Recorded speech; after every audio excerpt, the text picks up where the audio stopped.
en principio, para hacer una auditoría energética, ¿qué niveles de conocimiento necesitamos? ¿Hasta qué punto tenemos que llegar a niveles de conocimiento? Ahora, para los que no están enterados, el tema de las auditorías energéticas este año va a ser un tema muy importante.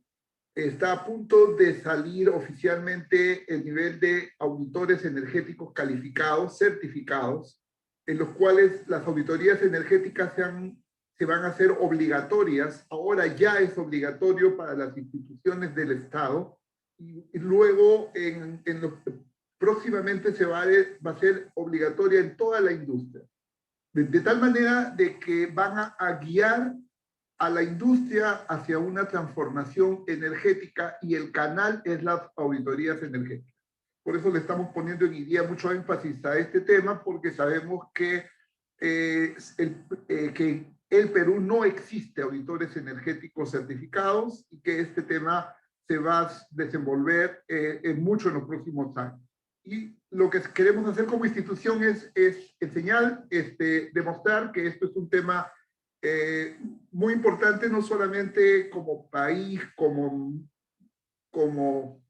es muy importante para la humanidad y seguramente va a ser más importante para las personas involucradas. ¿Okay? Porque esto es una actividad muy buena, muy útil y es una especialización en nuestra profesión, si queremos llamarlo, que nos puede generar una actividad muy importante.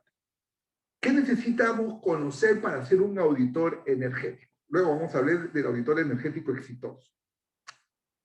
Número uno, necesitamos habilidades y competencias del auditor. No cualquiera puede ser auditor, ¿ya? No vamos a discriminar ni separar, pero sí necesita desarrollarse habilidades y que el auditor tenga algunas competencias. Voy a intentar concentrar la presentación en este tema, ¿ya? En las habilidades y competencias del auditor. El otro concepto importante es la metodología de la auditoría energética. El auditor genera una práctica y hay una norma técnica ISO que habla de la metodología de las auditorías técnicas. Pero ahí también hay varios procedimientos y métodos según el nivel de auditoría y lo que vayamos a involucrar. ¿Hablamos de auditoría energética? ¿Hablamos de auditorías operativas? ¿O hablamos de las auditorías de sistemas de gestión? Entonces, la metodología para llevar adelante una auditoría es muy importante. Hay que fijar procedimientos, métodos definidos que tengo que incorporar, estándares. Normalmente un auditor coge sus propios estilos, sus propios procedimientos, métodos, más allá de lo que indique la norma técnica, ¿ya? O las normas o los estándares ya preestablecidos. Otro tema importante en la metodología es el conocimiento de los procesos. Yo no puedo hacer una auditoría, una fundición, si no conozco el proceso de fundición. ¿Okay? Entonces, el conocimiento de los procesos es otro aspecto muy importante que tiene que saber un auditor para poder hacer una auditoría.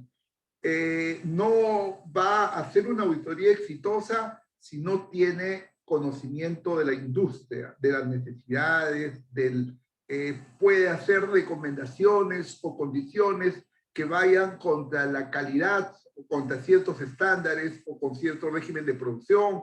¿De acuerdo? Entonces, hay que conocer del proceso productivo y para poder recomendar con la tecnología más adecuada. Y todo lo que uno incluya como data tiene que ser parte mediciones. Yo tengo que comprobar la información que tengo en planta. Entonces, la metodología también incluye un acápite importante de la metodología para tomar las mediciones. Ahí es un tema de con qué precisión, con qué nivel de error, cómo tomo muestras, qué instrumentación uso para cada uno de los casos que se presenten. Entonces, esto de por sí, el tema 2 es un tema que tiene que ver con qué métodos de auditoría voy a aplicar, ¿ya? Y el tercer concepto, que tiene que ver más con el nivel de la especialidad. Así como necesitamos conocedores de los procesos productivos, aquí necesitamos conocer los sistemas. Yo puedo decir, por ejemplo, que soy especialista en fluidos y procesos térmicos, principalmente el vapor en la industria la manejo creo que bastante bien. Entonces, si tengo un problema de combustión, si tengo un problema de transferencia de calor, de bombas, de válvulas, de sistemas de vapor, de redes, lo puedo manejar muy bien, pero yo mismo diría, yo soy especialista en electricidad, soy especialista en refrigeración, soy especialista en ventilación. No necesariamente uno tenga que conocer todas las especialidades. Entonces, aquí se mezcla un poco el conocimiento de ingeniería, las técnicas de eficiencia energética y el conocimiento de las tecnologías, ¿ya? Entonces, estos tres aspectos son fundamentales para que uno pueda hacer una auditoría. En futuras presentaciones voy a tocar los otros dos puntos, el punto 2 y el punto 3, ¿ya? Ahora voy a centrarme principalmente en el tema de las habilidades y competencias que se necesitan para hacer una auditoría, ¿ya? Vamos a hablar ahora entonces de lo que es una auditoría para una organización. Nosotros cuando planteamos el concepto de auditorías en una empresa o en una organización, puede ser nuestra propia casa, puede ser cualquier edificio, cualquier centro comercial, cualquier colegio, todo es auditable.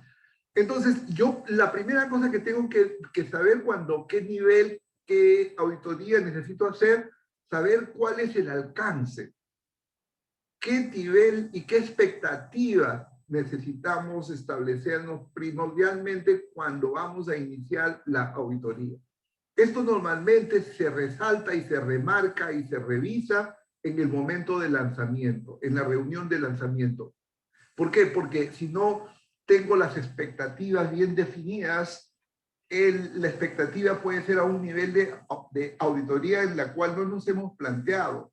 ¿Qué sistemas?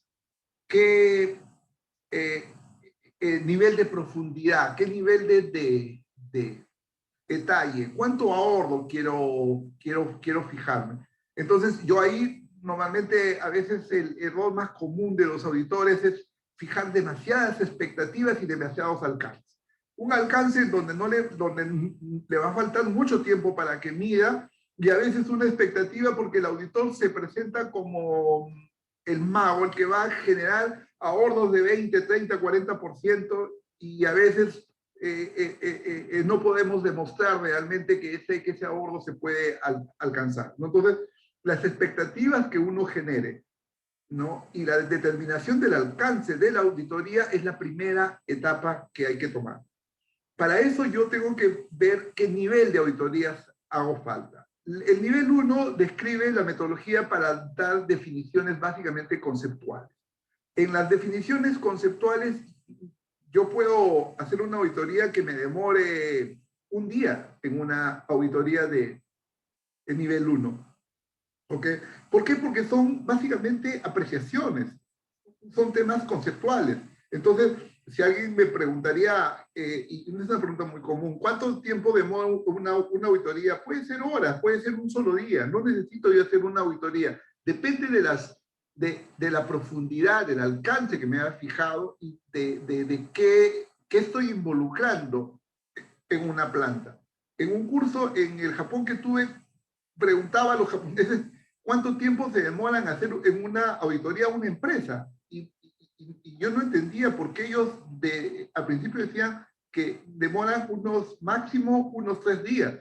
Y a 3 días para hacer una empresa, me quedaba impresionado, pero ellos lo tienen ya tan desarrollado, tan avanzado, que eventualmente la recopilación de la información y que los procesos, ellos básicamente hacen una revisión conceptual.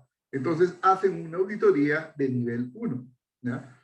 Hay auditorías de nivel 2, en donde ya se necesita analizar los proyectos, ¿ya? Ya a veces a nivel de ingeniería básica, ¿no? En donde ya necesito un PID, necesito plantearme proyectos en condiciones técnicas y económicas, ¿ya?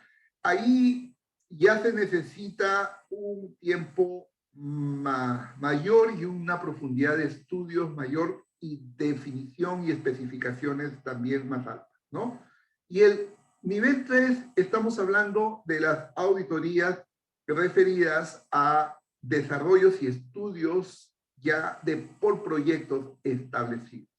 En ese caso me puedo demorar meses, hasta veces años, si quiero fijarme en un alcance de auditoría que pueda conformar toda la industria, y eso en el tiempo, ¿no? Porque hay que evaluarla en la estacionalidad que tenga.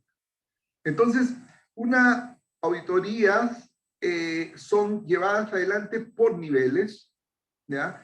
Y en definitiva por alcance y según las expectativas generadas por el cliente. El tema de las expectativas es un tema mucho más amplio y creo que voy a concluir un poco la presentación explicando qué expectativas o qué lo transformaría a necesidades tiene el cliente con respecto a la ejecución de la auditoría. En nuestro caso, las auditorías tienen que ser llevadas adelante por una persona, por un equipo, puede ser interna, puede ser externa, ¿no? Entonces, cualquier participación que tengan los auditores, el concepto es que la auditoría energética tiene que ser una auditoría trascendente. ¿A qué llamo una auditoría trascendente? Una auditoría que vaya más allá de la hoja de papel. En los años que tengo viendo auditorías, les confieso que ya tengo algo así como 30 años trabajando en este tema, no solamente esto, por supuesto tengo otras, pero he realizado muchas auditorías y he visto puedo decir el 95% de ellos que son auditorías que quedan en la hoja de papel y no se cumplen. Y eso me hizo pensar en un poco qué hace que una auditoría sea trascendente, qué hace que sea exitosa, qué hace que sirva realmente y no sea una hoja de papel con muchas ideas y mucho volumen y finalmente no tenga yo la trascendencia que haga falta. Yo he considerado acá 3 puntos importantes, ¿ya? Hay que considerar la influencia en y de las personas en la industria y en la auditoría propiamente dicho. ¿Qué tienen que ver las personas si yo vengo a auditar la máquina? Es que las máquinas están porque las personas las conservan, porque las personas la utilizan. Entonces yo tengo que incluir a las personas en mi auditoría. Que tengo que hacer auditoría a las personas, no tengo que hacer un inventario de cuántas personas hay ni tomarme mediciones, pero tengo que tomarlas en cuenta en mi proceso de auditoría. Yo creo que las personas de la organización tienen más del 50% de las respuestas que necesita mi informe o más del 50% de las ideas que eventualmente se van a plasmar como proyectos, ¿ya? Las personas son las que determinan la calidad de la auditoría. Y voy a explicarles un poquito por qué más adelante.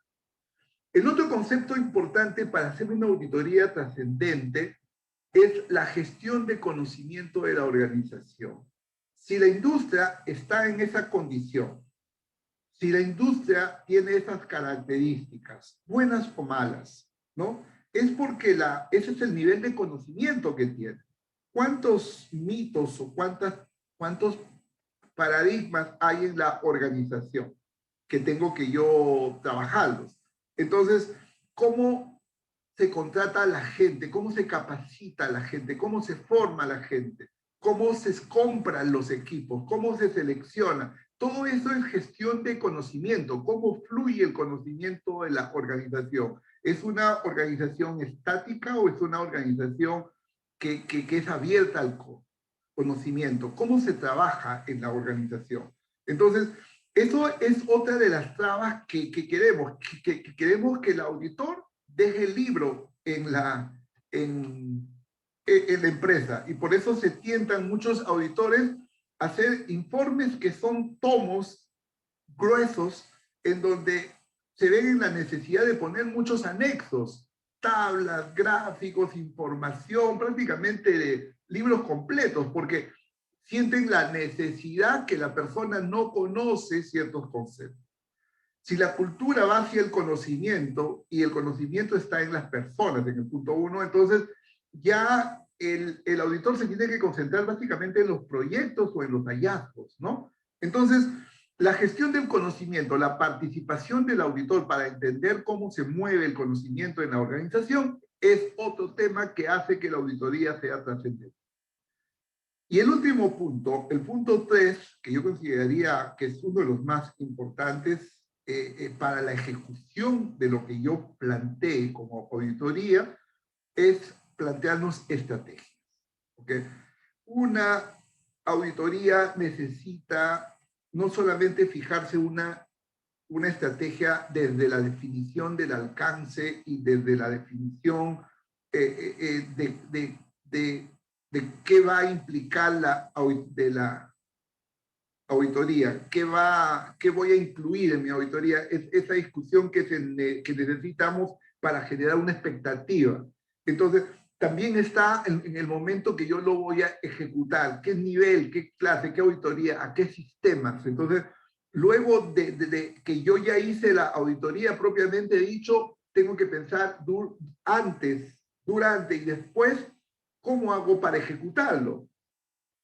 ¿Qué barreras voy a tener en la organización? Y para todo eso tengo que ser un criterio estratégico y táctico. Si no me planteo un concepto estratégico en la ejecución de la auditoría, se queda con un trabajo de auditoría de papel, ¿ya? Donde definitivamente queda una recopilación de datos técnicos y de ideas muy bonitas que por efecto de las personas o el conocimiento o por no tener un concepto claro de cómo voy a trabajar mi auditoría, nunca se llegan a ejecutar. Una vez hice una auditoría a un sistema, me pidieron hacer un sistema que tenía que hacer una evaluación, y bueno, presenté el informe y la respuesta fue, por ejemplo, que estaba mal hecho, que no estaba bien, y me pidieron sustentarlo, y me negaron, me pidieron tomar datos, y una serie de cuestionamientos, ¿ya? Y luego de eso, que habíamos revisado el proyecto, en ese momento demostré de todas maneras que el estudio y la evaluación a los equipos o al grupo de equipos que habíamos hecho estaba bien y que nosotros estábamos demostrando que había un ahorro de 14% en el uso de la energía en ese sistema. Entonces, el ingeniero a cargo, después de haberme hecho pasar por un periodo de evaluación muy intensa, en una última reunión me dice, mira, ¿sabes qué? Voy a ser muy franco contigo y quiero que me ayudes más bien, ¿ya? He tratado de invalidar tu informe y no he podido, y veo que tu informe está bien hecho y que lo que tú estás recomendando es lo que hay que hacer. Pero no te preocupes por tus honorarios, por lo que sea, esa auditoría va a llevarse adelante y queda, y entonces, pero tienes que saber que esta auditoría la voy a guardar en este lugar y va a quedar aquí y no voy a hacer nada los próximos 2 años o 3 años. Yo me quedé impresionado y le digo, ¿y por qué me dices eso? ¿Por qué vas a hacer eso con una auditoría? Te estoy demostrando y está claro que vas a ahorrar y eso se paga en pocos meses, ¿no? Y es una cosa que nunca lo discutimos en la parte inicial, en donde se deben definir las estrategias en el trabajo, es que la expectativa que había en esa auditoría era que yo vaya a validar que el proyecto que se acababa de haber implementado estaba dando el ahorro que había y que pensaban que el informe iba a demostrar que era un excelente proyecto. Y lo que estaba demostrando que era un proyecto, pero que había otras metodologías en donde se podía obtener más ahorro. Pero como ya habían invertido más de $200,000 en ese proyecto, ese informe, digamos, lapidaba el primero y los hacía quedar como que la inversión estaba mal hecha, porque con $50,000 podían ellos ahorrar 3 o 4 veces más de lo que habían ahorrado con la inversión de o 100.000. El payback era de 2 años, en cambio nosotros le estamos ofreciendo un payback de meses. Entonces, eso hace definir qué tan importantes son las estrategias cuando uno nos plantea desde el principio, ¿ya? Hay barreras tecnológicas, hay barreras organizacionales, hay toma de decisiones, hay miedos. Nosotros tenemos que trabajar la estrategia como algo fundamental, ¿ya? Entonces, estos 3 elementos, las personas, el conocimiento y las estrategias, es lo que hace que una auditoría sea realmente trascendente. ¿Ok? Entonces, para esto es importante tomar nota de qué es lo que hace el auditor y quién es el auditor, qué expectativas podemos tener también en esta persona, qué tiene que saber. Número 1, para mí fundamental en una auditoría, es que la persona tiene que tener altos valores, ¿ya? ¿Por qué? Porque sencillamente en una organización, en una industria, tiene que hallar, tiene que despejar, tiene que ser una persona muy comprometida y muy profesional y con un comportamiento ético muy alto, por lo cual sus valores tienen que ser muy firmes y muy comprometidos, ¿ya? Uno a veces encuentra cosas, porque es un auditor finalmente, encuentra cosas, ¿no? Del precio de compra de la energía, inversiones, utilización. Hay que manejar muy bien la data y para eso se necesita unos valores, ¿ok? Otro concepto importante es que tiene que tener el auditor una estructura de pensamiento analítico. Tiene que analizar cada uno de los componentes y las variables que intervienen en ella. Entonces, no puede fijarse en el objeto solamente, sino en el análisis del sistema. Entonces, debe pensar siempre sistémicamente, donde ningún componente es aislado, que tiene variables operativas, tiene variables de ingeniería, tiene variables de mantenimiento, de operación, de calidad, o sea, muchos aspectos con un mismo equipo. Eso significa análisis sistémico. Entonces, su pensamiento tiene que ser analítico y sistémico. A eso me refiero cuando hablo de estas 2 condiciones. ¿Ok? Y además, algunas otras habilidades personales, que tiene que ser muy observador. ¿Ok? Encontrar, ser un detective, ser y poder lo que encuentre, saber estructurar y teorizar, porque uno puede ver un problema de sobrecalentamiento de un equipo, ¿no? Entonces, eso hay que decir por qué, ¿no? Y encontrarlo, ver que si realmente es una condición subestándar. Entonces, eso tiene que convertirse en un método o en una estructura y llegar a teorizar ese concepto. Otra habilidad que tiene que tener el auditor es la capacidad de simplificar. ¿Ok? Hacer fácil lo difícil, ¿ya? No al contrario. Ese es otro de los vicios de un auditor, ¿no? Que quiere hacer difícil lo fácil, ¿no? Pensando que así gana más prestigio, gana más honor, gana más, a veces, cuanto más complejo es, mejor para el auditor. No, hay que hacer todo fácil. El auditor tiene que convertir todo a 2 líneas. Sí, la capacidad de simplificar, ¿no? Es una de las habilidades personales que el auditor tiene que manejar. No complicar las cosas, ¿ok?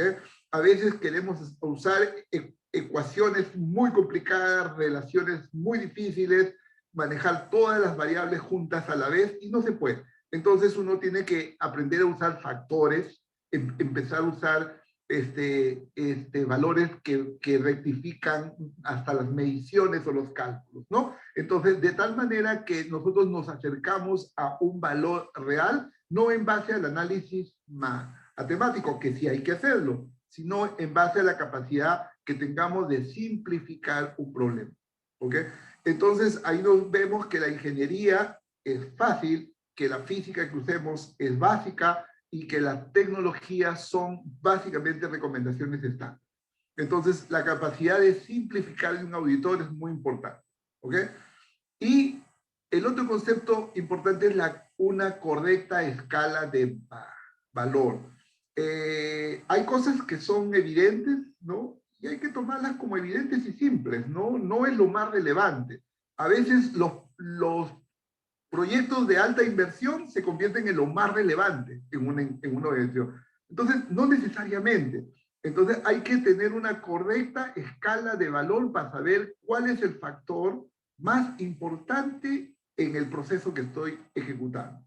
Es importante la persona, la máquina, el método, ¿no? O sea, la ponderación que tenga el auditor para rescatar de cada caso. Lo más importante es una habilidad que se toma también con el tiempo, no es alguien que rápidamente logra. Entonces, esto se hace con, digamos, horas de vuelo, como si quiere compararlo uno con un aviador, ¿no? Entonces, esto es el perfil general que yo le recomendaría a un auditor. Si alguien quiere ser auditor, o muchos de ustedes de repente ya lo son, yo creo que al final deben compartir de que estos son algunos criterios muy útiles cuando uno quiere convertirse en un exitoso auditor. ¿Ok? O por lo menos es bueno, ¿no? No hablemos de grandes técnicos.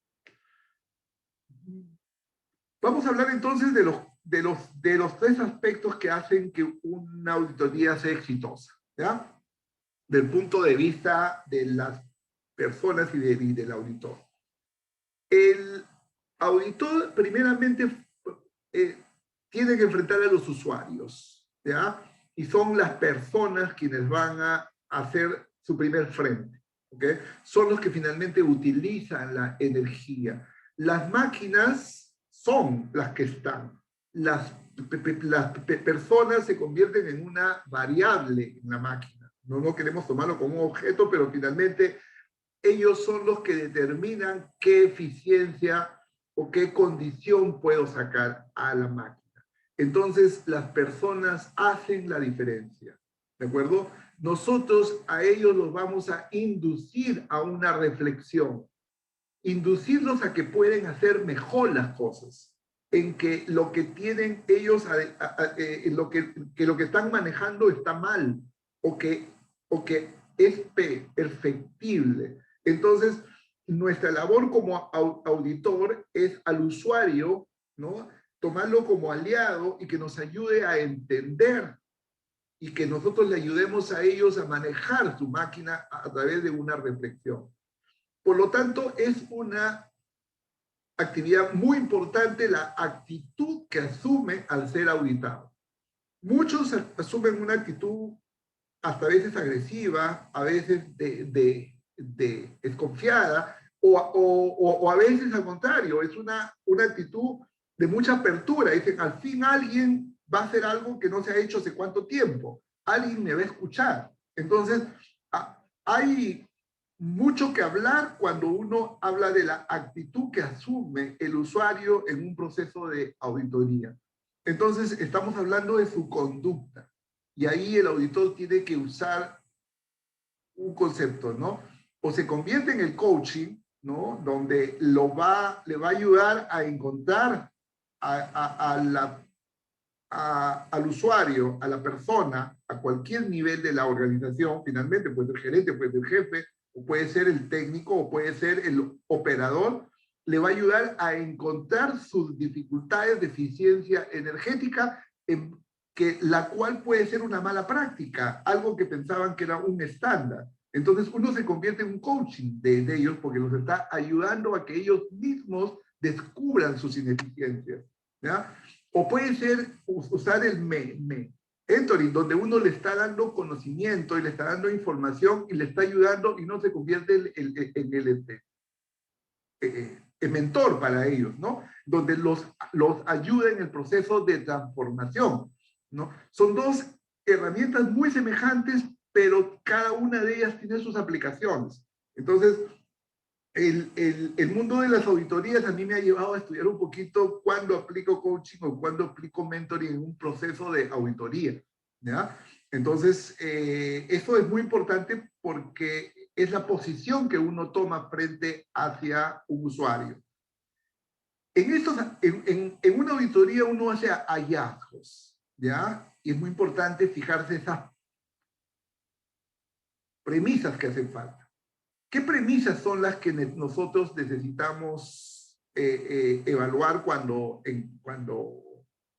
estoy haciendo una auditoría, un sistema, un equipo, una máquina? ¿Ok? A veces el auditado asume que está mal, ¿cómo me encontraste? Yo pensaba que estaba bien. O sea, no hay un fracaso, no es que estás mal, sino es proceso de aprendizaje. Hemos venido a mejorar y a encontrar las nuevas formas para trabajar. El otro concepto que hay que mostrarle, si se quiere comprender el problema, ¿ok? Debes estar dispuesto a actuar. No, si te cierras que esto está bien, si dices que así es el estándar, que siempre has trabajado así, entonces no hay oportunidad de hacer ningún cambio en esto, ¿no? Entonces, aquí hay que procurar hacer un trabajo intenso con el comprender los problemas y explicar a las personas involucradas. Nosotros tenemos que empezar ante un hallazgo, no decir, no, la compañía no tiene plata, no se va a poder hacer, ya lo he pedido en varios presupuestos, no. Imagínate que la compañía tiene todos los recursos para hacerlo, y si no, lo vamos a crear, con los ahorros lo vamos a demostrar. Entonces, no fijarse barreras desde el principio, ¿no? Entonces, todo es posible hacerlo, ¿ok? Esa es una actitud importante de los usuarios. Todo comportamiento que actualmente se lleva en la industria, en la organización, es parte de un propósito. ¿Ok? Así es como se trabajó, así es como se buscó, la calidad del producto se ha logrado de esa manera. Ok, hay que entenderlo. Entonces, ¿por qué se hizo? No, así siempre se ha hecho. No sé por qué, pero siempre se hace así. ¿Ok? Pero hay que entender el propósito de por qué se ha hecho así. ¿Ok? Puede ser por una inseguridad también o por un mal concepto, una mala definición en un momento preestablecido y se convierte en un mito en la organización, ¿no? ¿Ok? Luego hay que tener una opción. Siempre va a ser mucho mejor que no hacer nada. ¿Ok? Dejarlo así, todos los sistemas son perfectibles, todos los sistemas son mejorables, todo lo que tengo está mal. Entonces, por lo tanto, tengo que hacer algo y siempre va a ser mejor hacer algo que no hacer nada. ¿Ok?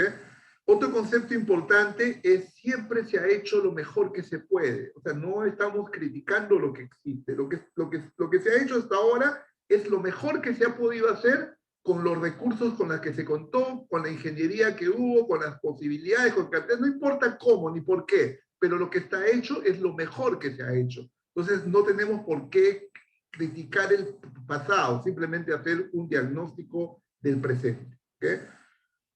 Luego, otro concepto, la organización ha creado la realidad virtual. La persona no es la culpable, sino es el tiempo, el presupuesto, las condiciones, ¿ok?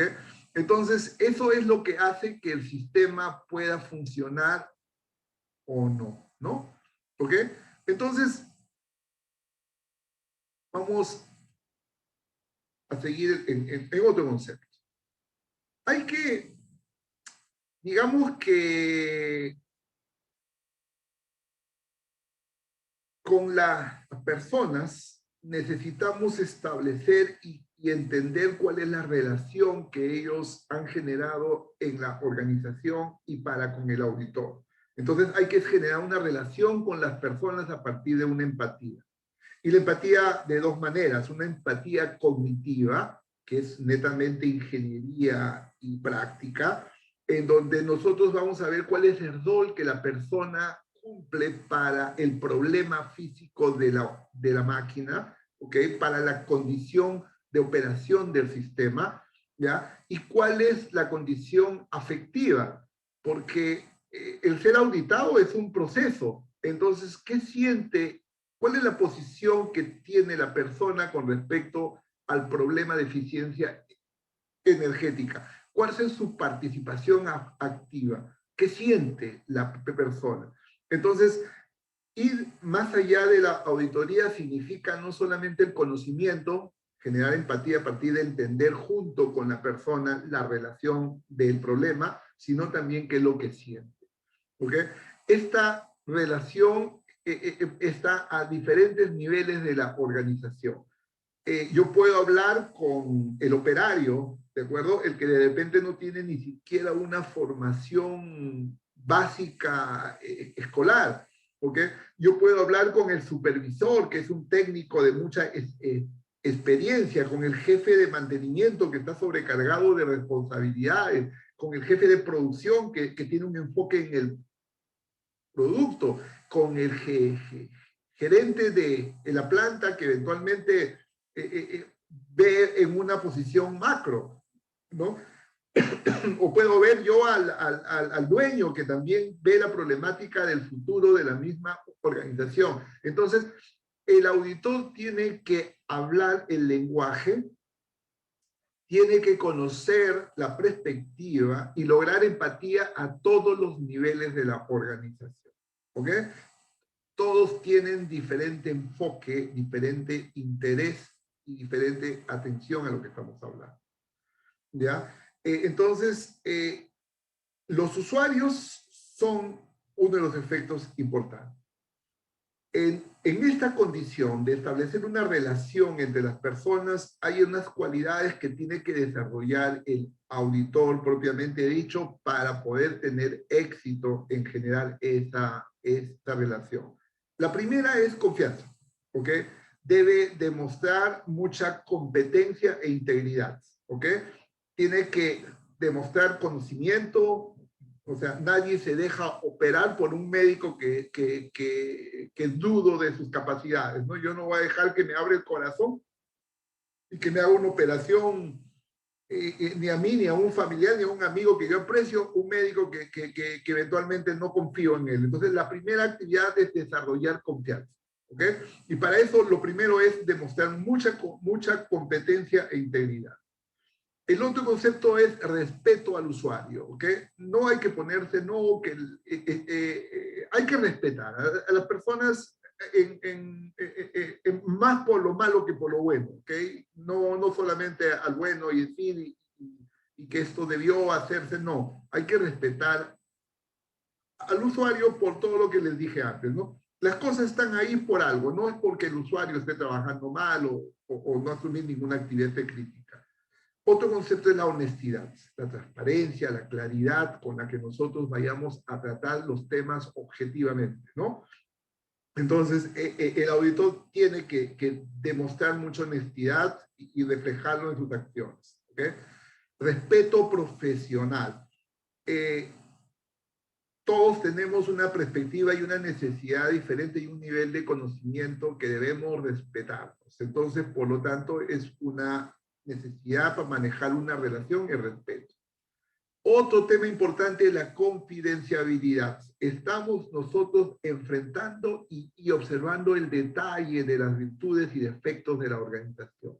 Entonces, el manejo de la información tiene que ser algo, digamos, muy delicado y muy sensible, ¿no? Y de acuerdo a lo primero, al nivel de confianza que tengo, es porque yo puedo pensar que todo no sale del confesionario, ¿no? Sé que el médico, sé que el psicólogo, sé que el cura de una iglesia en que yo me confieso, toda esa información es confidencial y queda a un nivel ético y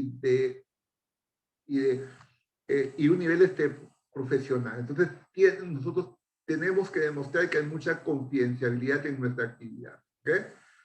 Y otro último tema importante en manejar las relaciones con las personas es la atención y la comprensión de los conflictos de interés. Más allá del puesto, de las responsabilidades, ¿okay? Está el conflicto de intereses. ¿Qué le interesa producción? Volumen. ¿Qué le interesa a ingeniería? De repente es su desarrollo tecnológico o presupuesto con la que están trabajando, qué le interesa mantenimiento, tiene otra perspectiva, y todas las personas y la gente involucrada en el proceso tienen diferentes conflictos generados en función a los intereses con los que buscan. ¿Okay? Para mí es más importante un tema y para ti es más importante otro. Entonces hay que entender las diferentes posiciones que necesitan en el proceso de la auditoría. Miren, en todos aspectos aquí no hemos hablado nada de los esquemas técnicos, como les dije. ¿Okay? Aquí es cómo se maneja las auditorías desde el punto de vista de las personas. El otro aspecto importante es cómo se trabaja el conocimiento de la organización. ¿Okay? ¿Cómo es que estamos nosotros, digamos, contribuyendo a la organización desde el punto de vista de conocimiento? Nuestra actividad es trascendente si realmente aportamos con conocimiento. No solamente lo dejamos, como le dije en un momento, en un informe y ahí va a quedar todo. ¿Ok? La labor del auditor es contribuir a la gestión de conocimiento en la organización. Entonces, hacer si quiere, un prediagnóstico o conceptualizar cómo se maneja el conocimiento de la organización es un tema práctico y previo importante también para un auditor. Para ello se tiene que evaluar algunos aspectos que facilitan el flujo del conocimiento y de la información. ¿Ok?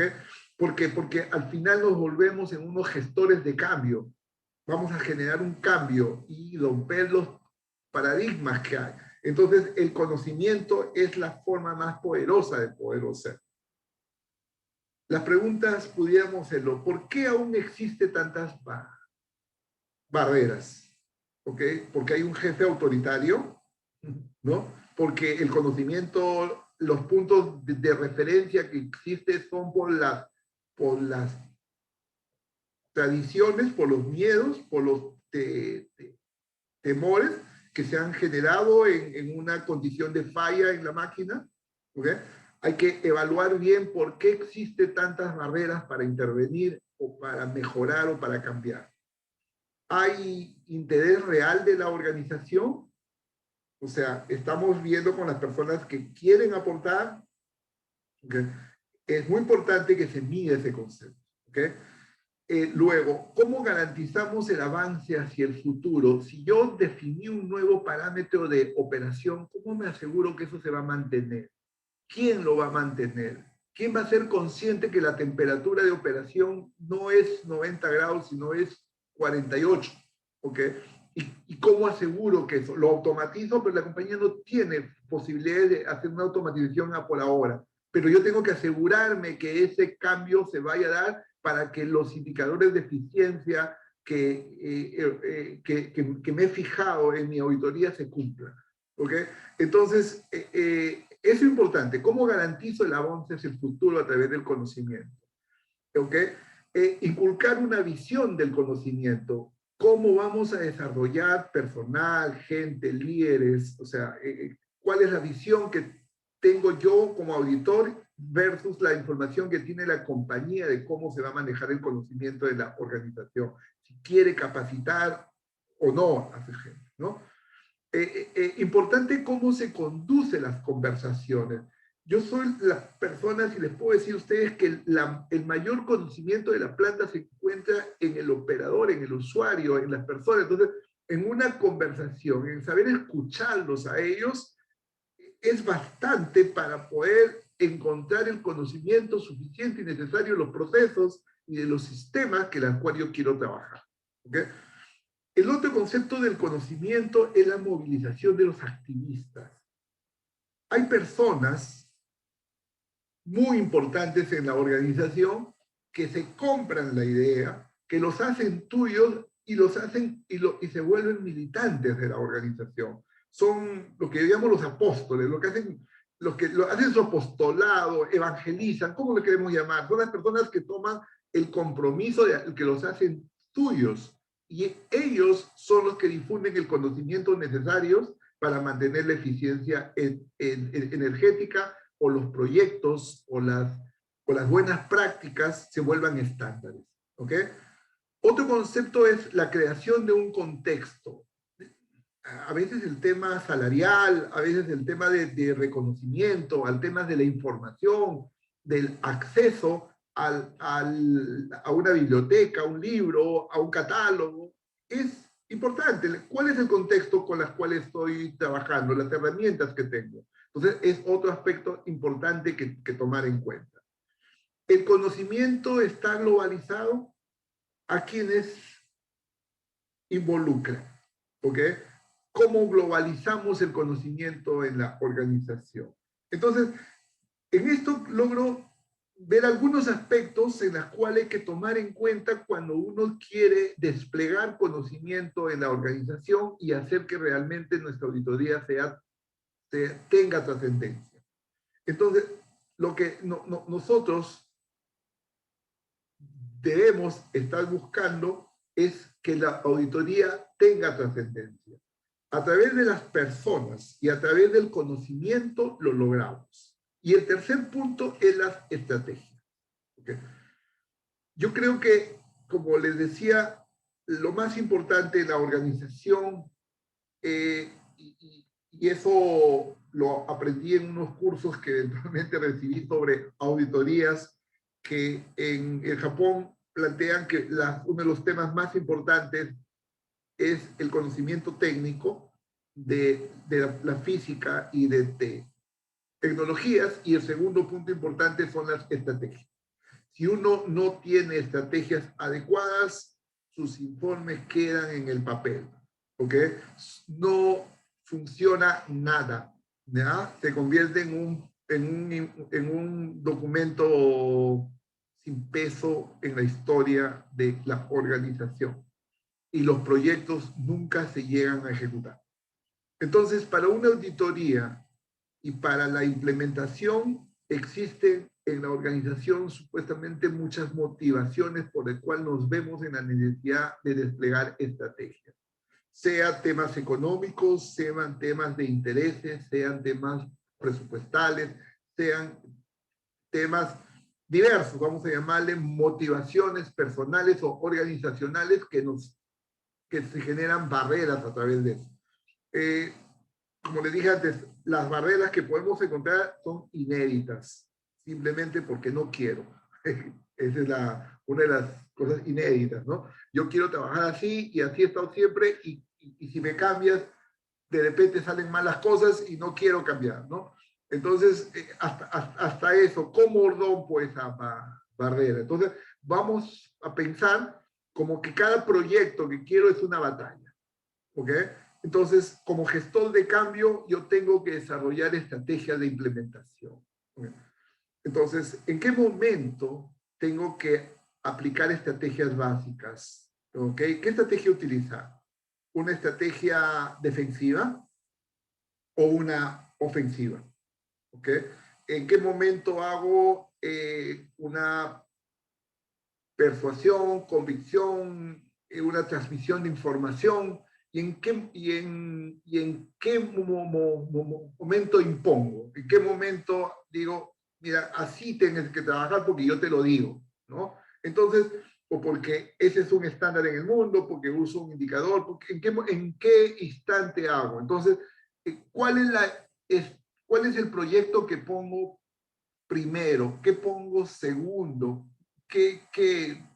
¿Cuáles son el de mayor inversión, el de menos inversión, el más importante para quién? ¿Okay?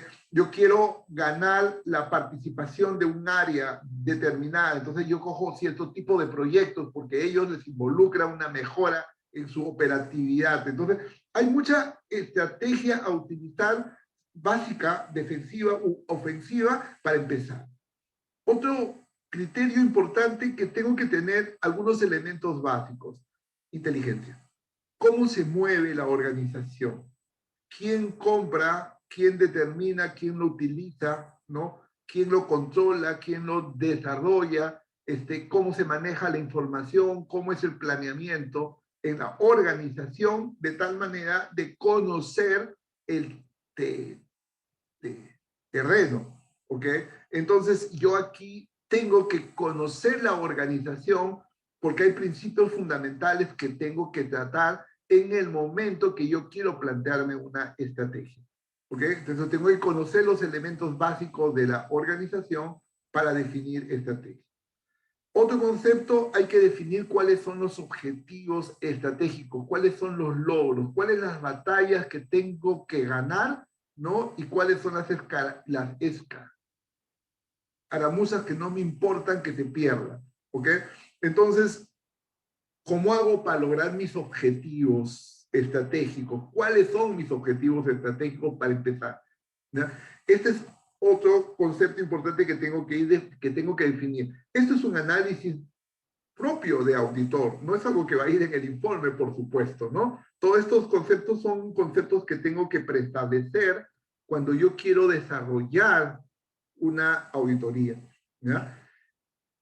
La definición de el liderazgo y el control, ¿ya? ¿Quién lidera? ¿Cuáles son las personas que influencian en la organización? ¿Cuáles son los que ejercen el control? ¿Quiénes deciden qué está bien y qué está mal? ¿Cuáles son los agentes de cambio que yo necesito para la organización? Esos líderes que eventualmente van a propugnar que se cambie. A veces la opinión de un operador es suficiente, o a veces que el gerente dice quiero hacerlo de esta manera y lo hace de esa manera. Entonces, ¿quiénes son? ¿Cómo es? Esa definición estratégicamente tengo que tomar, encontrar mis agentes de cambio. ¿Okay? Luego tengo que seleccionar, entrenar y controlar a quién para generar un activismo. Yo necesito consolidar lo que he logrado o lo que quiero alcanzar. Entonces, yo tengo que ver a quiénes son, con quiénes, ¿ya? Y cómo tengo que hacerlo. Si eso es parte de mi auditoría o es parte de mi proceso de implementación, alguien se preguntará, ¿no? Yo creo que en nuestras recomendaciones, ¿ya? Es en donde nosotros vamos a tomar la posición de los activistas, ¿ok? Porque si alguien me recomienda usar otro tipo de lubricante, por ejemplo, o usar un tipo de trampa de vapor o de válvula o un modo de operación de el sistema, si eso lo considero como un proyecto, ya tengo un activista más que me va a defender ese proyecto. Entonces yo tengo que seleccionar, ordenar y controlar y en quiénes puedo lograr ese activismo para que nuestro informe perdure en el tiempo, ¿no? Y el último concepto es cuáles son las fuerzas relativas y tácticas apropiadas y las valoraciones. ¿Quién es importante? ¿Quién no? ¿Cuáles son las áreas involucradas? Un ejemplo que a veces suena discordante decía, ¿es una fuerza importante marketing? Pues a estas alturas sí es una fuerza importante. Marketing puede definir, oye, la imagen institucional es que nosotros tenemos que dar la cara al exterior que no emitimos ningunos gases al ambiente. No, pero ahí no es nosotros como técnicos podemos decir, ahí no sale gases, sale vapor, que es un vaos, y siempre va a ver, oye, eso significa imagen institucional, porque nadie sabe qué es vapor, todos piensan que es humo de afuera. Entonces, yo tengo una oportunidad por valoración, ¿ya? En donde puedo yo usar esos criterios para aplicar un criterio y ahorrar energía en un sistema de recuperación de condensados o de vaos. O puedo optimizar la combustión en un nivel óptimo para evitar que en ningún momento, sea llama baja o llama alta, haya una mala combustión. O sea, la valoración que yo tenga, estoy usando el ejemplo de marketing, es un tema muy importante. Y todas estas definiciones son estratégicas, ¿ya? Que yo tengo que hacer en el momento que estoy desarrollando una auditoría. Entonces, para dejar tiempo para las preguntas, si es que hubiera, ¿ya? ¿Cuál es la conclusión? es éxito en una auditoría? ¿Cómo logro el éxito en una auditoría? El éxito en una auditoría, ¿de acuerdo? No es solo los ahorros, que es el que busque o encuentre, que potencialmente o teóricamente se pueden realizar en la industria, ¿de acuerdo? Ni tampoco es el portafolio de proyectos, que ese es lo más importante finalmente en un informe, o sea, y que yo en el informe muestre todos los proyectos que puedo hacer y cuál es el potencial de ahorro para llegar a un punto óptimo. Principalmente para mí está en los ahorros generados, ¿de acuerdo? De los proyectos o actividades que se llegan a ejecutar. No vale una auditoría que yo diga que hay 20, 30 proyectos y de las cuales vaya a esa industria después de un año y vea que solamente se ha hecho uno o ninguno, ¿ya? Entonces, lo que se ejecuta es lo que tiene el éxito en una auditoría. Entonces, los elementos de estrategia, los elementos de conocimiento, el manejo de las personas, el concepto del auditor, el manejo de las expectativas, del alcance, todo ese en conjunto es lo que hace que los proyectos se lleguen a ejecutar y realmente podamos dar en el clavo en lo que necesita cada auditoría para que sea realmente trascendente. El éxito está también en que no solamente ejecutemos proyectos y ahorremos plata, en que las personas y la organización logren trascendencia. Realmente debemos pensar que nuestro trabajo es importante. ¿Por qué? Porque va a ser una organización más productiva, más eficiente, y las personas las vamos a ayudar a crecer, ¿ya? ¿Por qué? Porque es un concepto que hay que tomarlo. Las personas tienen que crecer con nuestra auditoría, dejar de ser operadores y pasar a ser supervisores. No que le pierdan el miedo a la automatización, que van a perder el trabajo porque ellos lo hacen anualmente y ahora se va a hacer en automático. Las personas tienen que crecer en la organización. No se hace una auditoría para que se simplifique las cosas, sino para mejorar las cosas. En eso, el objetivo general es el ahorro de energía. El proceso de simplificación es el método, no es el objetivo, ¿ya? Entonces, la trascendencia en la organización y las personas, para mí es el éxito fundamental, junto que los proyectos se ejecuten. Si nosotros ejecutamos los proyectos y nosotros somos trascendentes, es ahí cuando hemos tenido éxito. ¿Okay? Para concluir, hay dos factores que quiero resaltar también que impulsan hacia el éxito. Hay mucha industria que eventualmente necesita, y hemos participado en auditorías que están pasando por un contexto económico difícil o un nivel de competitividad muy alta en su mercado. Ahí necesitan supervivencia, entonces. Estas compañías tienen mucho énfasis y mucho ímpetu en desarrollar la mayor cantidad de proyectos que logren rentabilidad o logren competitividad, ¿no? El otro aspecto que impulsa también la organización es el compromiso, ¿ok? Hay una responsabilidad que realmente tiene la organización con el cambio climático. Esas compañías que tienen un compromiso real. Hay compañías transnacionales que yo sí he trabajado mucho con algunas y ellas no hacen, mira, más de una no le importa cumplir las normas locales, ¿de acuerdo? Ellos trabajan con las normas de sus países o los estándares mundiales. Entonces, ellos tienen un compromiso con el mundo entero, no con las normas, porque nuestras normas son bastante limitadas, poco exigentes.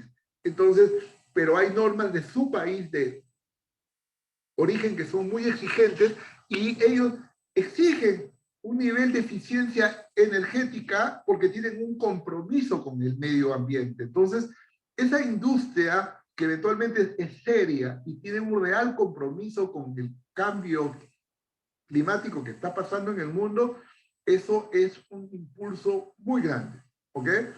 O por sobrevivir, o porque realmente tienes un compromiso, eso impulsa a lo anterior, ¿no? O sea, a la ejecución de los proyectos o a ser trascendente en una auditoría. Para todos nosotros lo que nos queda ahora es básicamente pensar y dedicarnos a hacer un mundo mejor, una mejor auditoría, una ingeniería para hacer de este mundo que estamos habitando algo más importante. Entonces, yo ahí quiero concluir con ustedes de tal manera de dejar abierto a las preguntas específicas y contestarles las inquietudes que ustedes tengan y compartir un poco más estas experiencias. Tengo una pregunta en el chat, si quieren pueden usar el chat, le voy a pedir a Wendy que abra los micros, con mucho gusto de conversar, si ustedes gustan. La pregunta es, ¿se debe aún calentar con condensado las chaquetas de un equipo como un cocinador cuando se dispone de vapor flash? Okay, esa pregunta es muy buena porque nosotros podemos pensar que número uno, tiene que pensarse que en un pensamiento sistémico, tiene que pensarse que todo es un sistema, que los circuitos se cierran, que no deben ser abiertos. Si yo tengo un sistema de vapor, yo les planteo, ¿por qué no recupero el condensado al 100%? ¿Ok? Entonces, si yo tengo, ¿por qué? Porque tengo que botar unos vaos que trabajan con porque tengo un sistema de alta presión que me genera vaos. Entonces, yo si estoy generando un sistema de alta presión y esos vaos que me están utilizando, que es básicamente revaporizado, ¿por qué no lo utilizo en mis sistemas de baja? O creo sistemas de baja. Entonces, a estas alturas, yo diría energéticamente, es inaceptable que las chaquetas de los cocinadores, que es lo que usa en la industria pesquera, esté trabajando con vapor vivo. Debe trabajar con vapor flash. Eso es un estándar que nosotros somos los líderes en el mundo en industria de línea de pescado y podemos decir que es así. Porque los secadores que trabajan con alta presión, porque necesitan evaporar el agua de la harina de pescado, entonces esos al trabajar con altas temperaturas, yo tengo condensado de alta presión y tengo una cantidad de revaporizado.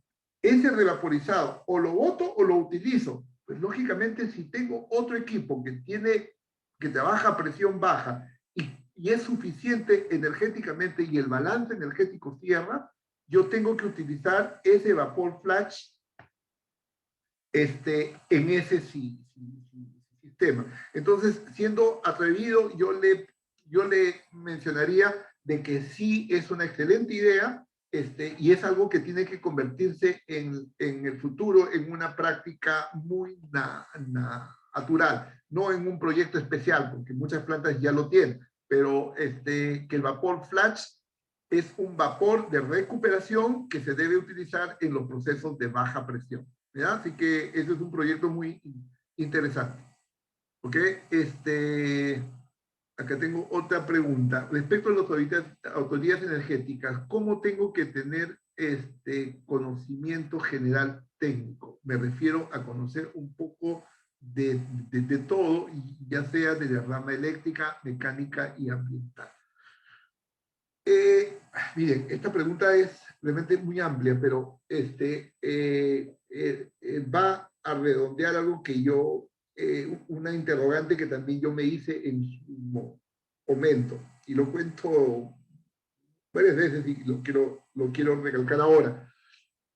Les contaba que yo había tenido la experiencia de tener un curso en Japón de eficiencia energética. ¿Ya? En ese curso, una de las preguntas que yo también hice, igual que el amigo Jorge Infantes, es decir, ¿qué tengo que saber? ¿Cuál es el manual? ¿No? ¿Qué tengo que llevarme al Perú para yo hacer auditorías y ser el más, ¿no? Entonces, fue la pregunta que le hacía a los profesores, quiero comprar los libros que ustedes utilizan, ¿no? Y bueno, y nos recomendaron dos libros, ¿no? El Manual de Ingeniería para Eficiencia Energética, ¿ya? Y el otro era el manual, y el otro era un libro complementario recomendado, ¿ya? El manual de eficiencia energética, por supuesto que lo compramos, y costaba algunos cientos de dólares, pero lo compramos, como fuimos un grupo, lo compramos en el grupo. La sorpresa fue que, bueno, compramos uno entre todos, y con la idea muy local nuestra de sacarle copia cuando vayamos a llegar. Pero la verdad que el libro no me causó ni siquiera interés de sacarle copia, porque era un libro de una recopilación de conceptos de ingeniería básica, donde yo, al saber cuál es que con un curso bien llevado de física 1 y 2, no, ya no necesitaba ni siquiera llevar transferencias de calor para entender el flujo de la energía. Entonces, yo creo que al final, haciendo un repaso de nuestra formación de ingenieros, ¿no? Desde la ingeniería básica que uno necesita, de una física básica, ya tenemos todo el conocimiento básico para entender cualquier fenómeno físico. Entonces, ¿qué le puedo recomendar a Jorge Infante? Que repase y tenga claridad en los fundamentos de las ecuaciones fundamentales, de los procesos físicos más importantes, y eso le va a llevar a un entendimiento de simplificar cuáles son las variables que tengo que controlar para conocer, digamos, cada uno de los procesos. No necesito integrar una función. Lo que necesito conocer es la función básica. ¿Cuál es el esfuerzo mínimo que necesito para que un sistema funcione? Entonces, con eso le quiero contestar. Yo necesito repasar todos los conocimientos de transformación de la energía y física que ya la he tenido en mi formación de ingeniería. El resto son aplicaciones y el resto son tecnología. ¿Cuál es la tecnología que tengo que utilizar para comprimir aire a una presión de 150 psi? ¿Y cuál es la tecnología que tengo para comprimir aire a 2 psi? ¿Y cuál es la tecnología que necesito para comprimir aire a 800 psi? Ese es otro tema, ese es el conocimiento tecnológico que necesito. En un momento será un soplador, en un compresor de tornillos o uno de pistón. ¿Con qué tecnología logro eso? Ahora, luego que escojo la tecnología, veo cuál es la más eficiente, ¿ya? Entonces, hay cuestiones tecnológicas y hay cuestiones de eficiencia que tengo que tomar. Y todo eso obedece a los mismos principios físicos. Un ventilador tiene el mismo principio de un soplador, por ejemplo, ¿no? Entonces, es la misma física básica, ¿ya? Entonces, yo les mencionaba dos libros, ¿no es cierto? Uno es una recopilación de toda la ingeniería y los conceptos básicos de los componentes electromecánicos que se usen en una industria. Eso yo le recomendaría al amigo Jorge Infante que repase toda que la ingeniería o profundice, ¿no? A partir de tener claridad. No, miren, muchos auditores que he conocido se basan las auditorías en fórmulas. Yo siempre recomiendo no usar fórmulas, usar los fundamentos básicos, las definiciones. Las fórmulas se usan en segunda etapa, cuando uno ya conoce cuáles son las variables que ha descartado para llegar a esa fórmula. Entonces, yo creo que hay que conocer primero los fundamentos básicos. El segundo libro importante que vi en Japón, que era necesario que todo auditor tenga, justamente lo incorporé en esta presentación, es El arte de la guerra de Sun Tzu, ¿ok?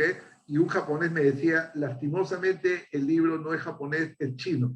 Entonces, y eso los chinos lo venden en todo el mundo y lo puedes encontrar en cualquier sitio.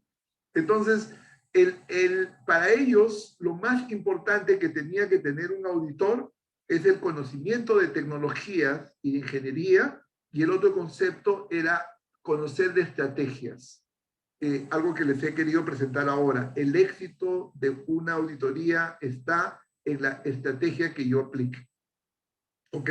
Y agregué el conocimiento y la relación de las personas para hacerlo trascendente, ¿no? Ese es el motivo de mi presentación el día de hoy, haciendo un resumen para ustedes.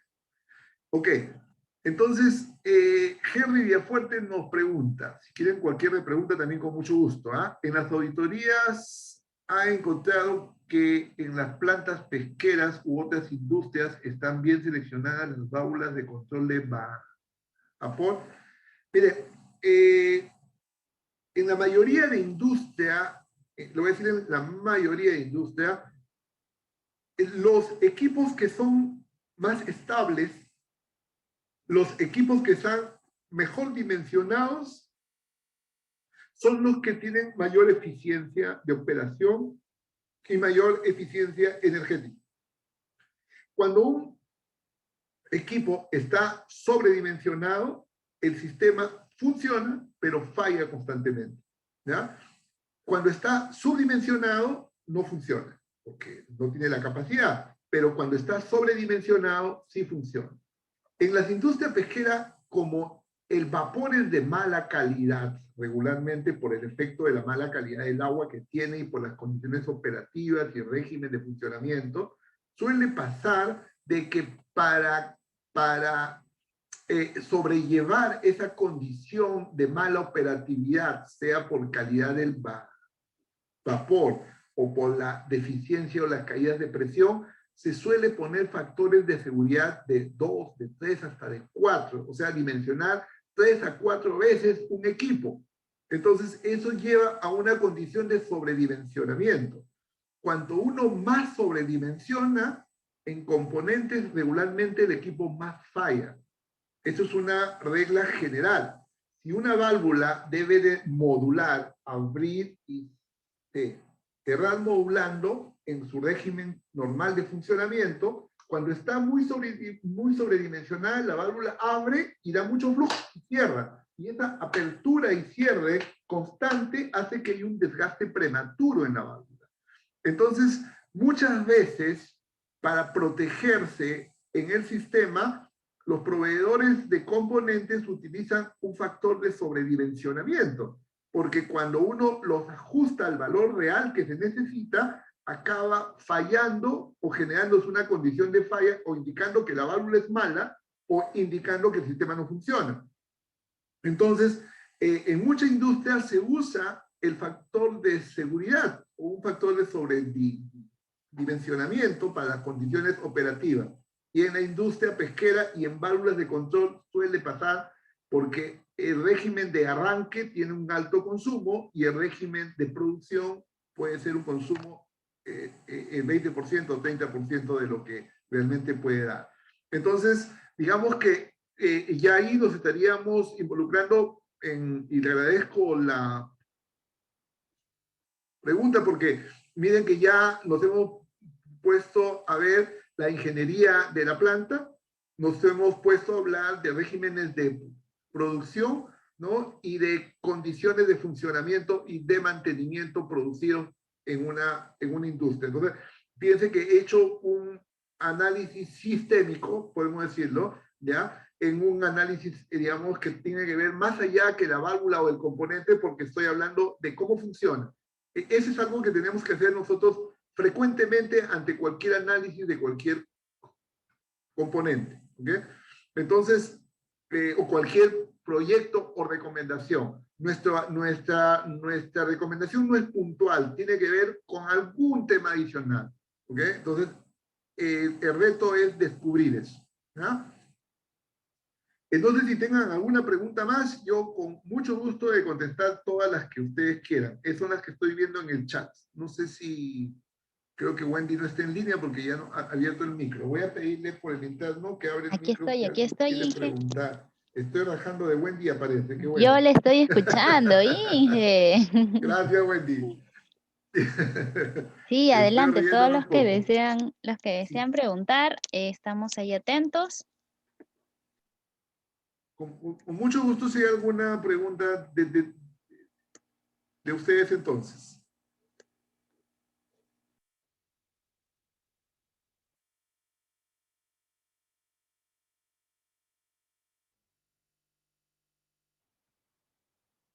Ok, amigos, entonces muchas gracias. Yo les agradezco por su tiempo. Hola. Buenas noches. Sí, buenas noches.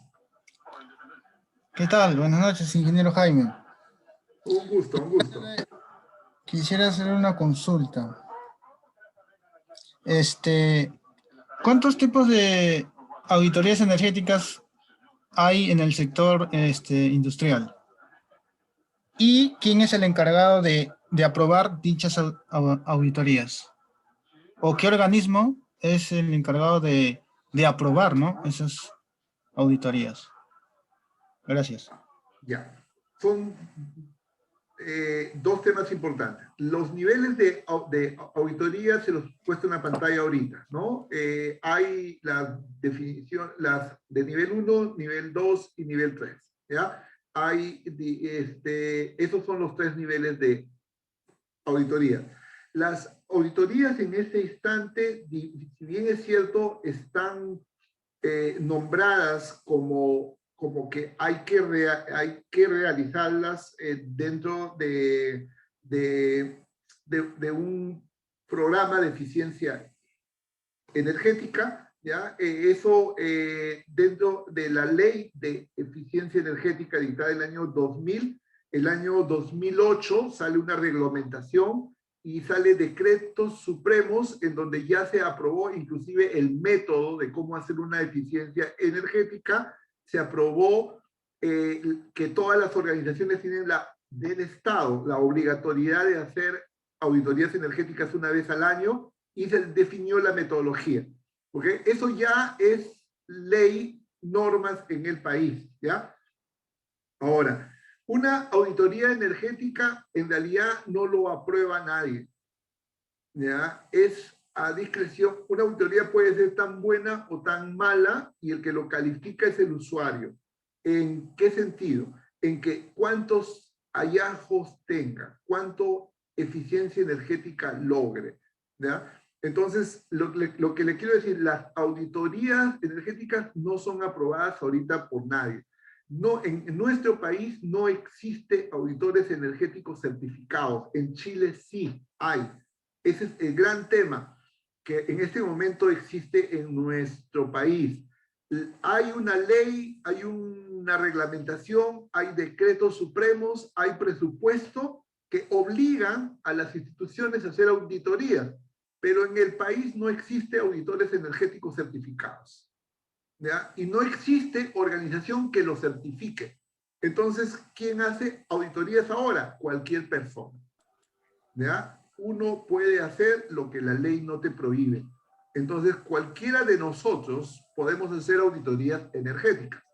¿Y quién dice que es bueno o malo? Es nuestro cliente final, ¿ya? Así que ahí siéntase usted en toda la seguridad que lo que usted haga está bien hecho, en el sentido, y lo que tiene que cumplir son las expectativas y de acuerdo a los alcances que su cliente, finalmente usted como auditor, tiene que cumplir. Disculpe, ¿Ya? disculpe, ingeniero. Disculpe. Sí, dígame, con gusto. Y, y el MINEN, ¿se le entrega la información al MINEN o no? No, O no, no, no, no. tampoco. Ellos inclusive no participan, ellos actúan como ente promotor nada más en este momento. ¿Ya? Ah, ya, yo tenía entendido que sí. Yo no tengo ninguna... yo creo que ellos tienen de repente algunos registros, pero que yo sepa legalmente que uno tenga que hacer una auditoría copiar, no. ¿Ya? Yo hago auditorías permanentemente y lógicamente es para la industria privada y la industria utiliza las auditorías para sus necesidades y no reporta a nadie. En este Claro, momento no hay ya. una obligatoriedad. Claro, usted dice para la privada y para el sector público. Como le digo ahí, existen las auditorías, pero digamos que nadie hace auditoría para el sector público porque no está, no está completamente reglamentado. En este momento hay un vacío o legal porque dice que hay que hacer auditorías, pero no dice quiénes son auditores. No hay quien certifique auditores. O sea, hay un decreto o alguna norma que todavía está inconclusa, algo así. Inconclusa, exactamente, exactamente. Ahorita INACAL tiene que sacar una reglamentación en donde va a decir, hay un procedimiento de certificación de personas. De ¿ya? auditores. Sí, no, una norma general, que es una certificación de personas. Y esa se va a aplicar para certificar auditores. Ahora, ¿quién certifica el auditor? Tiene que ser una organización que ha sido precalificada. Por eso es que nosotros como IDIA, por ejemplo, vamos a sacar un curso de formación de auditores, ¿ya? No de certificación. Vamos a sacar de formación de auditores. Entonces, lo que vamos a enseñar es hacer auditorías. O sea, todo esto que les estoy mostrando aquí, vamos a enseñarlo, básicamente compartir las experiencias que uno tiene y darle ya la metodología, ¿no? Como le dije, aquí hay algunos elementos importantes a tomar en cuenta. Hay que desarrollar habilidades y competencias, hay que tener metodología para cada nivel o tipo de auditorías, y hay que conocer de ingeniería, de técnicas y de tecnologías, ¿no? Esos son los 3 aspectos de conocimiento que tiene que tener un auditor si quiere hacer auditorías efectivas y tener éxito para mí, ¿no? Entonces, esto estamos traduciendo en IDIA a un programa de formación de auditores. Me da un poco de aprovecho de la propaganda para explicarle. Ya. Gracias, ingeniero, por despejar la duda. Ok, con mucho gusto. Gracias. ¿Alguien más, amigos?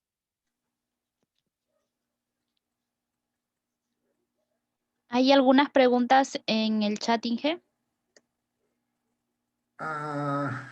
Bueno, excelente capacidad que tiene, gracias por el tiempo, bueno, muchas gracias a usted y muchas bendiciones también por usted. Le devuelvo duplicadas, triplicadas, quintuplicadas y por 1000.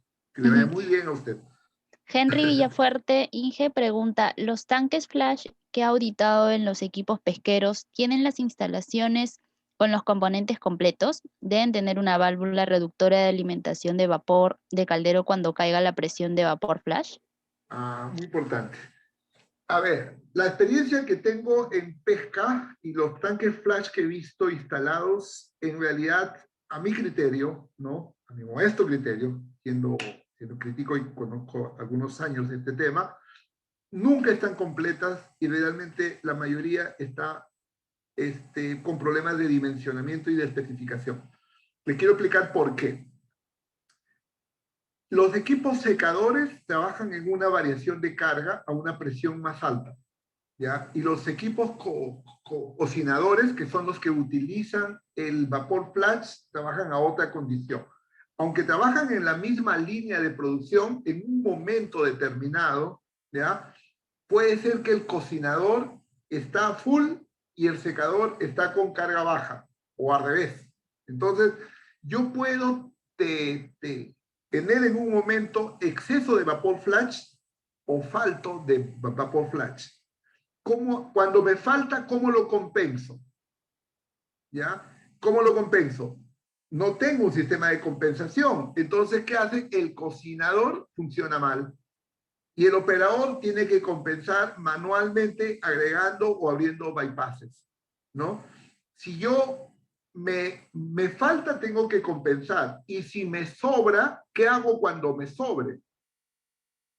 ¿Presurizo el sistema o qué hago? Entonces, ese es otro concepto que hay que ver. ¿Cómo libero el exceso de presión? ¿Cuál es mi elemento secundario? Entonces, yo creo, de acuerdo a mi modesto entender, que los tanques flash necesitan válvulas de compensación para, número uno, manejar el exceso o la variación de la presión que yo necesito. La presión con la cual se genera el vapor flash también es otro tema. Normalmente la presión, alguien piensa que la presión tiene que darse, es un valor nominal. La presión lo da el sistema. Lo que yo hago es compensar. Si el sistema me está dando por los niveles, por las alturas, por las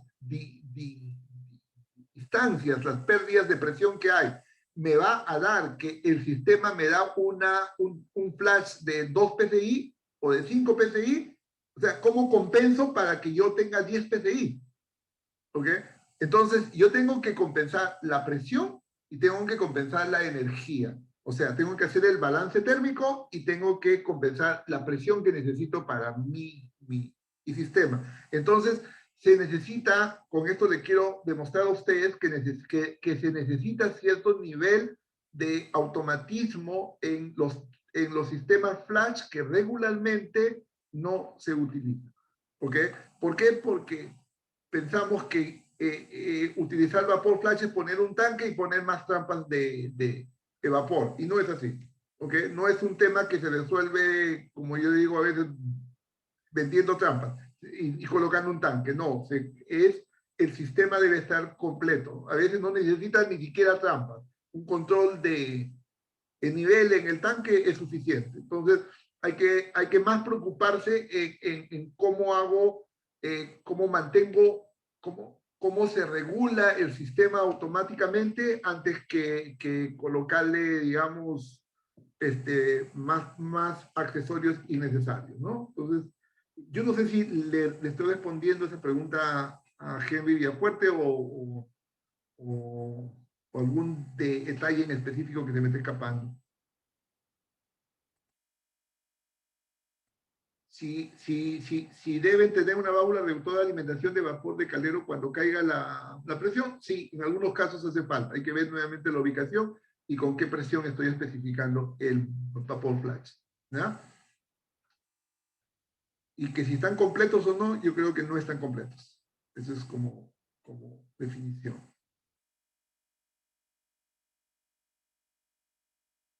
Ok, Henry también me pregunta, ¿y cómo se libera el exceso de presión? Hay dos formas típicas. La forma como eficiencia energética es básicamente llevar ese vapor excedente, ¿ya? Con una válvula de modulación para escapar el excedente hacia un sistema auxiliar. Por ejemplo, un tanque de almacenamiento o un intercambiador de baja presión, ¿ya? Entonces, de tal manera que no tengo vacíos, no es que... Y la otra es ponerle una válvula de seguridad y botarlo al medio ambiente, que eso no es lo que debe hacer. El exceso de vapor flash debe tener algún sistema secundario de calentamiento de agua, de calentamiento de algún intercambiador o tanque cercano que se pueda utilizar, ¿ya? Entonces, el exceso de presión, la respuesta es, se libera a un equipo auxiliar, ¿no? Por el efecto del exceso de presión mediante una válvula moduladora. Esa es la mejor manera. La alternativa que no la recomiendo, pero que es la que se usa y habría que usar si no tengo cómo recuperar en un sitio apropiado, tengo que poner una válvula de seguridad.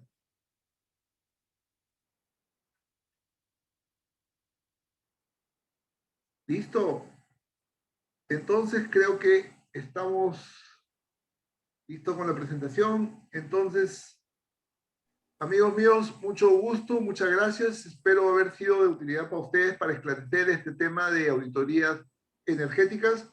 Yo creo que es un tema muy importante. Los invito a que, digamos, yo creo que es una de las actividades más importantes que se va a desarrollar en los próximos meses o años, porque la energía o la transformación de la energía o la utilización de la energía en la industria, las matrices energéticas van a cambiar, el uso de energías renovables, la imagen institucional, entonces por lo tanto las auditorías energéticas tienen. Yo lo que estamos intentando demostrar a ustedes que el tema de las auditorías energéticas es un tema que va más allá del tema técnico. Y nosotros como técnicos a veces nos limitamos a la ingeniería nada más.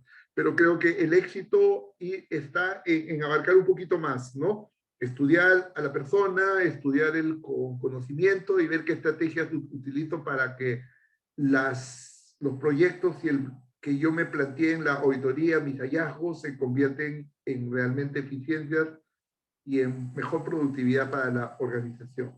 Amigo, muchas gracias y le deseo muchos éxitos a ustedes y espero verlos en otra oportunidad, en otra presentación, que vamos a cubrir los otros siguientes 2 puntos, ¿no? Hablar sobre las tecnologías y hablar sobre la metodología, ¿ya?